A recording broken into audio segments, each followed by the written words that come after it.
अभी तो ये कोरोना की वजह से चुनाव आयोग ने डोर टू डोर कहा है, लेकिन हम तो डोर टू डोर करते ही हैं और अभी तक पूरे पंजाब में हम पता नहीं 4-5 बार ऑलरेडी कर चुके हैं।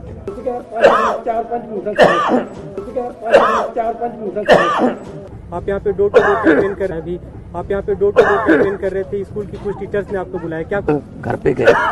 तो हमने कहा